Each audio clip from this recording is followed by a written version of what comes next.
नमस्कार दोस्तों, मैं उदय लाल फिर एक बार स्वागत करता हूं आप सभी के चहीते चैनल इंडियन मुर्गी पालन और इंडियन किसान में। वीडियो देखने वाले हर किसान भाई का आज की वीडियो में तहे दिल से बहुत बहुत स्वागत। दोस्तों, दुनिया का सबसे बेहतरीन व्यवसाय है मुर्गी पालन का। दुनिया की सबसे अच्छी खासी ब्रीड है दोस्तों देसी मुर्गी। लेकिन दोस्तों, जब तक देसी मुर्गी को अच्छा रैन बसेरा नहीं मिलेगा तब तक दोस्तों उसकी बीमारियों के खिलाफ लड़ने की क्षमता यानी उसका मॉर्टिलिटी रेट बढ़ सकता है। दोस्तों, हम जब यहां पर शेड बनाने की बात करते हैं, हम सोचते हैं कि कम से कम खर्चे में और लागत में किस तरह से शेड बनाने में हम कामयाब हो सकेंगे। दोस्तों, गलत बात नहीं है, कम से कम लागत में शेड बनना चाहिए। लेकिन दोस्तों, शेड बनाने से पहले तीन बातों को ध्यान में रखना चाहिए। सबसे बड़ी बात कि जहां पर शेड बना रहे हो दोस्तों, वहां पर कम से कम जगह में शेड बनना चाहिए, यानी कि खर्चा कम लगना चाहिए। दूसरी बात, शेड ऐसा बनना चाहिए कि जिस शेड में सर्दी और उसके साथ गर्मी और दोस्तों बरसात, इन तीनों मौसमों में अपने मुर्गियों की संभालने की कुवत हो, यानी कि उनको तकलीफ ना हो, ऐसी सुविधा देने वाला 12 माह तक हमारी मुर्गियों की सुरक्षा करने वाला शेड चाहिए। आखिरी में दोस्तों, एक शेड ऐसा चाहिए दोस्तों कि जिस शेड में जो जंगली बिल्ली हो, जंगली बिल्ला हो, यानी दुश्मन वहां पर कोई भी पंछी हो या दुश्मन कोई भी पशु हो दोस्तों, उनके माध्यम से आने वाले हर खतरे को दूर करने वाला दोस्तों शेड होना चाहिए। यानी परिंदा भी पर ना मार सके ऐसा शेड हमें बनाना पड़ेगा, तो ही दोस्तों हम कामयाब हो सकेंगे। नहीं तो हम कैसा शेड बनाते हैं, चलो बरसात में बनाया सर्दियों में टूट गया, सर्दियों में बनाया गर्मियों में टूट गया, गर्मियों में बनाया बरसात में टूट गया। दोस्तों, क्या ये मेड इन चाइना का माल है क्या? 4-4 महीने तक हम फिर दुरुस्ती के लिए बैठ जाए? दोस्तों, ऐसा नहीं चलता है। शेड ऐसा बनना चाहिए दोस्तों कि जो 15 से लेकर 20 साल तक टिकना चाहिए। तो ऐसा शेड दोस्तों 75% कम लागत में आपको कैसे बनाया जाता है समझाऊंगा। शेड की शुरुआती जो जानकारी दूंगा दोस्तों, उसमें आपको एक एक बात आज बारीकी से बताऊंगा कि शुरुआत में क्या, कैसे और कब करना है। इसलिए दोस्तों, वीडियो बहुत महत्वपूर्ण है। हर मेरे मुर्गी पालक भाई के लिए वीडियो बहुत बहुत महत्वपूर्ण। छोटी छोटी बातें हैं दोस्तों जो आप यहां पर ध्यान में कभी नहीं लाते हैं, लेकिन यही छोटी बातें दोस्तों आगे चल के बहुत बड़े संकट का आपको सामना करने के लिए मजबूर भी कर सकती है। इसलिए दोस्तों, वीडियो शुरुआत से लेकर अंत तक देखिए। देखने के बाद आप इस वीडियो को जरूर एक लाइक कर दीजिए। ज्यादा से ज्यादा किसान भाइयों के पास यह वीडियो पहुंचाने के लिए आप शेयर कर दीजिए। और शेयर करने के लिए दोस्तों personal WhatsApp number, WhatsApp group, Telegram group, Facebook, Instagram, Snapchat, इन सोशल मीडिया के साधनों का इस्तेमाल कीजिए। अगर आपका सब्सक्राइब रहा होगा दोस्तों, तो किसान भाइयों को और मुर्गी पालक भाइयों को हाथ जोड़कर विनती है दोस्तों, मैं आप में का ही एक हूं दोस्तों, मैं आपका ही दोस्त हूं। भारतवर्षी को इस माध्यम से सपोर्ट करने के लिए इस वीडियो के दाईं तरफ निचली साइड को आने के बाद दिखाई देने वाले लाल निशान को टच कर दीजिए। यह सब्सक्राइब का निशान है। उसके बाद बगल में घंटी आएंगे, इस घंटी को टच करके ऑल इस नोटिफिकेशन को ऑन कर दो ताकि आपको आने वाला हर वीडियो देखने को मिल सके। दिक्कत, समस्या, तकलीफ, आपत्ति, संकट, सवाल कुछ भी मन में आए तो कमेंट सेक्शन में आने वाली हर समस्या का सॉल्यूशन आने वाले वीडियो के साथ दोस्तों मैं देता रहूंगा। इसके लिए सब्सक्राइब तनिक कर लीजिए। साथ ही में दोस्तों, आपकी मार्केटिंग की चिंता दूर करने हेतु हमने नया यूट्यूब चैनल डेवलप किया है जिसका नाम है इंडियन किसान 88। इस चैनल को सब्सक्राइब करने के लिए इस वीडियो के दाईं तरफ निचली साइड में आने के बाद दिखाई देने वाली जो लिंक है दोस्तों, उस लिंक को टच कर सकते हैं। यह लिंक इस वीडियो की लिस्ट में दोस्तों डिस्क्रिप्शन में आपको मिल जाएंगे। नहीं तो आप यूट्यूब पर आने के बाद टाइप कर सकते हो INDIAN स्पेस KISAN स्पेस 88 दोस्तों। नहीं तो इंडियन किसान बोल दीजिए माइक पर और डबल आट उसके सामने लिख दीजिए। उसके बाद जो चैनल आएगा वहां पर आपको मैं दिखा दूंगा। उसके माध्यम से आप सब्सक्राइब करके नोटिफिकेशन बेल को भी ऑल कर सकते हो। तो देखिए दोस्तों, आदर्श शेड तैयार करने के लिए शुरुआत कहां से करनी पड़ेगी दोस्तों, एक एक बारीक जानकारी दूंगा, इसलिए आप आखिर तक जुड़े रहिए। अगर आपकी इच्छा हो, अगर आपको पूरा नॉलेज लेना है तो शुरुआती तौर पर दोस्तों आपको एक सवाल पूछता हूं और शेड की जानकारी शुरू करता हूं दोस्तों कि अगर मैं आपको सवाल पूछूं कि 400 मुर्गियां बिठाने के लिए आपको कितनी जगह शेड के दरमियान लेनी पड़ेगी, तो दोस्तों यही सवाल मैं जो है मेरे जो टोटल सेमिनार लेता हूं उसमें पूछता हूं दोस्तों। तो सभी का कहना आता है कि तकरीबन 20 बाय 20 लंबाई में 20 फीट और चौड़ाई में 20 फीट जगह रखनी पड़ेगी, तो ही दोस्तों हम यहां पर आसानी से जो है 400 स्क्वायर फीट में 400 मुर्गियों को बिठा सकते हैं। यह आकलन गलत है, नहीं गलत मुझे नहीं पता, लेकिन मैंने जो सिस्टम डेवलप की है दोस्तों, इसमें आपको सिर्फ 100 स्क्वायर फीट में 400 मुर्गियां बिठा के दिखाऊंगा। मुझे एक बात बताइए कि 400 स्क्वायर फीट में अगर आपकी 400 मुर्गियां बैठती है समझो, और मैं 100 स्क्वायर फीट में बिठा के दिखाऊं तो आपका 4 गुना खर्चा कम हो जाएगा, यानी दोस्तों 75% का खर्चा कम हो जाएगा। तो दोस्तों यकीन तो आपको नहीं आएगा, लेकिन मैं इतना ही आश्वासन आपको अभी दे सकता हूं कि आखिर तक जुड़े रहिए दोस्तों। बहुत छोटी छोटी बातें आप समझाऊंगा आज आपको, जिसके माध्यम से बहुत बढ़िया नॉलेज आपको मिल सकेगा। इसके माध्यम से देखिए दोस्तों, पहले हमें क्या करना है कि कितनी मुर्गियों के लिए शेड बनाना है, पहले हमें फिक्स कर लेना है। 400, 500, 800, 1000, 1500 कितनी मुर्गी के लिए आपको शेड बनाना है पहले निश्चित कर लीजिए। तो देखिए दोस्तों, मैं यहाँ पर 400 मुर्गियों के लिए आदर्श शेड कैसा रहेंगे इसके बारे में आपको जानकारी दूंगा। इसके माध्यम से देखिए दोस्तों कि 400 के लिए लगने वाली जगह कितनी है दोस्तों, 100 स्क्वायर फीट, यानी लंबाई में 10 फीट और चौड़ाई में 10 फीट इतनी जगह मुझे लगेंगी। दोस्तों आपको यकीन नहीं आएगा कि इतनी कम जगह में आपकी मुर्गियां आसानी से और बहुत सहजता से रह सकती है। पहले क्या कीजिए कि आपका जहां पर रैन बसेरा है वहां पर आप जो है पहले जगह की निश्चित कर लीजिए। वह होने के बाद दोस्तों आपको क्या करना है, वहां पर 4 जो कोने हैं वहां पर गड्ढा खोदना है दोस्तों। गड्ढा 1.5 से लेकर 2 फीट वहां पर जो है दोस्तों नीचे तक आपको वहां पर खोदना है। और उस गड्ढे में दोस्तों आपको क्या करना है, कंक्रीट का जो माल है जिसमें कि आप सीमेंट, रेत और साथ ही में जो मेटल कहा जाता है उसका इस्तेमाल करके उसमें इन जो एंगल्स है दोस्तों उनको इन लोहे के रॉड को फंसा दीजिए, और उसके माध्यम से 4 कॉर्नर को 4।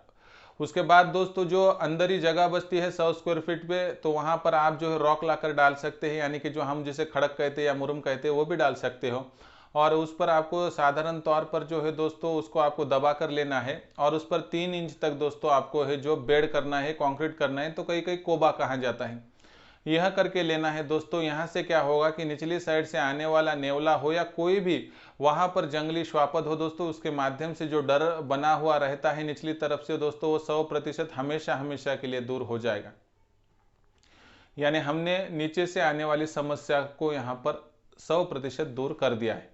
उसके बाद हमें इस तरह की जाली का इस्तेमाल करना है दोस्तों साइड से, कि जो 0 साइज की होनी चाहिए, जिसके कारणवश जो बिल्ली, बिल्ला, नेवला या दूसरा कोई भी दोस्तों चील, कौवा हो, अंदर आने का डर है दोस्तों, वो 100% दूर हो सके। ऐसी योजना को कंप्लीट करने के लिए हमें 0 साइज की जाली का इस्तेमाल चारों तरफ से करना है।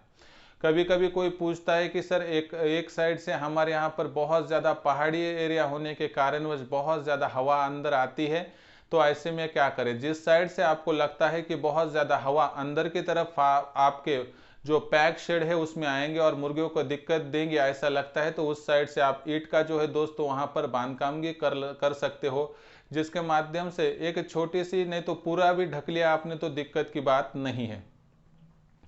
उसके बाद दोस्तों ऊपरी साइड से आपको क्या कर लेना है, वहां पर एक तो लोहे का जो है टीन, नहीं तो सीमेंट के टीन का इस्तेमाल करना है दोस्तों।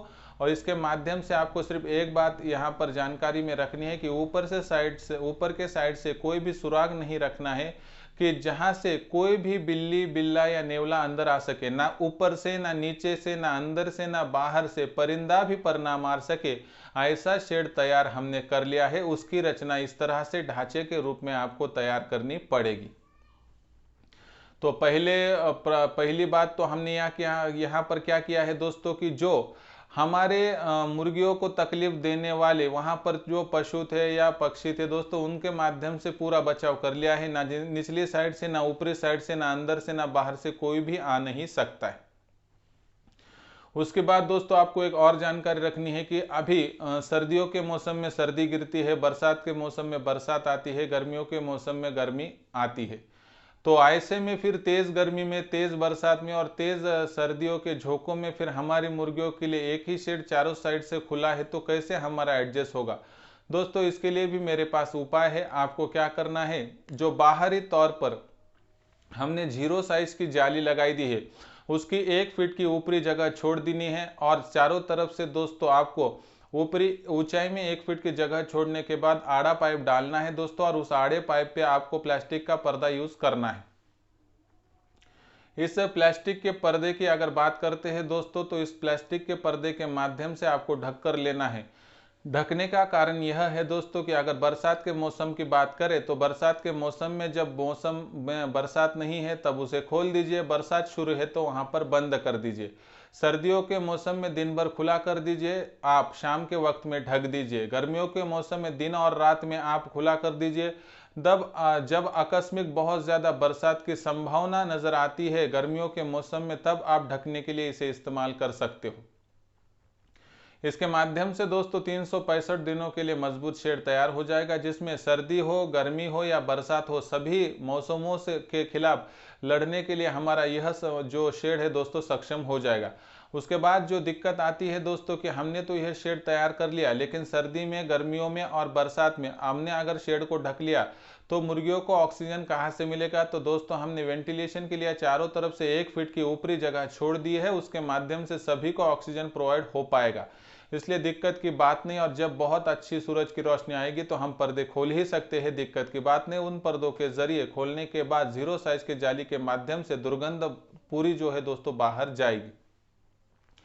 तो इसके दरमियान देखिए दोस्तों, पहले प्रथम हमने क्या बात की थी कि यह शेड क्या है दोस्तों, आने वाले हर दुश्मन जो वहां पर श्वापद है, प्राणी है, पक्षी है, उनके माध्यम से बचाव करेगा। दूसरी बात दोस्तों, यह शेड आने वाले मौसम और कुदरती जो कुछ प्रॉब्लम है उनके माध्यम से भी आपको बचाव करके देगा। अभी बात रहती है कि इतने कम और इतने छोटे शेड में क्या 400 मुर्गियां बैठ पाएगी क्या? अगर बैठ गई तो ये तो आदर्श शेड हो गया, हम मान लेंगे, बिठा कर दिखाइए। तो दोस्तों इसका सोल्यूशन लीजिए।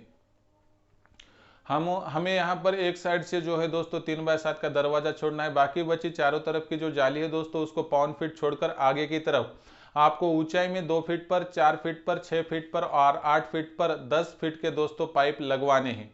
इसके माध्यम से चारों तरफ की यह रचना होगी दोस्तों, और जिस साइड से दरवाजा होगा उस साइड को 2, 4 और 6 फीट पर आड़े पाइप 3-3 फीट के नहीं बैठेंगे जिस साइड से दरवाजा होगा। और एक आड़े पाइप पर 10 फीट की बात करें तो तकरीबन 17 या 18 मुर्गे बैठ सकते हैं, यानी मौजूदा स्थिति में एक साइड पर 70 मुर्गियां, चारों साइड पर 280 मुर्गियां।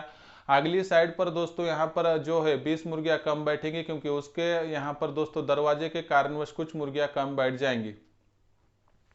इसके माध्यम से दोस्तों ऊपरी अगर बात करें तो वहां पर 2-2 फीट के चौड़ाई को छोड़कर वहां पर 10 फीट के 3 और पाइप बैठेंगे, जहां पर लगभग 50 मुर्गियां आराम से बैठ जाएंगी। इसके माध्यम से दोस्तों आसानी से यहाँ पर जो है 310 मुर्गियां पाइप पर, साइड वाले और ऊपरी पाइप पर बैठ जाएंगी। उसके बाद दोस्तों यहाँ पर बात करते हैं तो निचली साइड पर आसानी से 120 के करीब करीब मुर्गियां बैठ सकती है। इसका अगर कैलकुलेशन करें तो इस शेड में 430 मुर्गियां आसानी से बैठ सकती है। इसमें 30 मुर्गियां और छोड़ दिए दोस्तों तो कम से कम 400 मुर्गियां बैठने के लिए यह शेड बहुत ही सक्षम और बहुत ही बढ़िया होगा।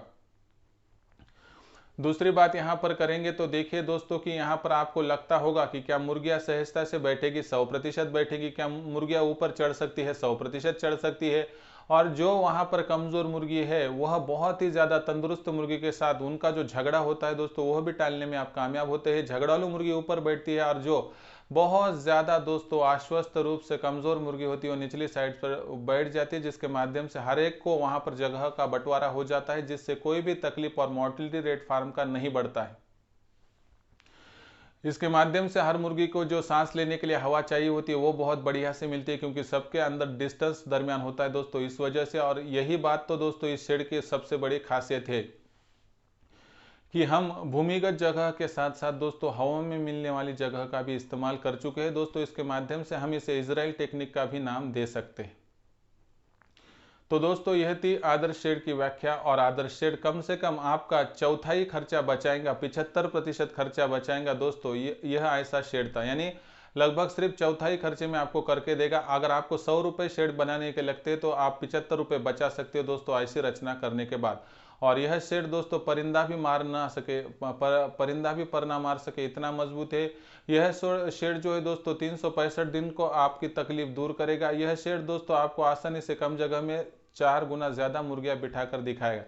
इस कारणवश दोस्तों ऐसा शेड बनाइए। शेड के बारे में कुछ सवाल हो तो कमेंट सेक्शन में लिखकर भेजिए। तो दोस्तों कैसा लगा वीडियो कमेंट सेक्शन में भेजने के साथ साथ दोस्तों आप पसंद आया होगा तो जरूर लाइक कर दीजिए।